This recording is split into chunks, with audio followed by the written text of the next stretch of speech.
Now there are two sites for COVID-19 testing, the newest one with Covenant Health at People's Bank in Wolfforth.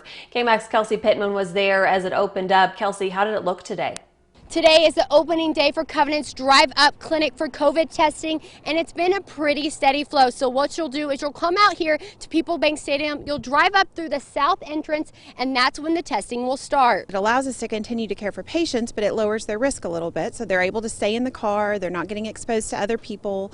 We're able to move them through, get them examined, get an evaluation without them having to go into a clinic and get exposed. Anyone is welcomed. As long as you're 18 or older, you must bring your ID and insurance card. Prices vary a little bit depending on what's done. So obviously if you come through and you get screened and don't meet criteria for testing, there wouldn't be a charge.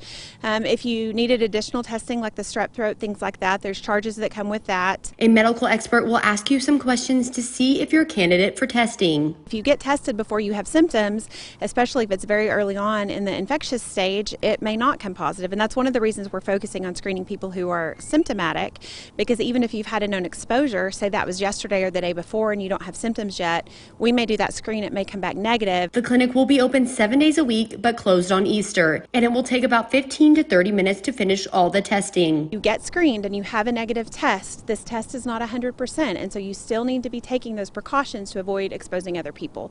You need to be staying home until symptoms are resolved, and they've been gone for at least 3 days or 7 days from when it started. Depending on the day, it could take anywhere from 8 to 72 hours to get your test results back. Now, this drive-through clinic will stay open until April 19th. Then they'll decide if they should stay open even longer. Reporting in Wolfforth, Kelsey Pittman, KMAC News.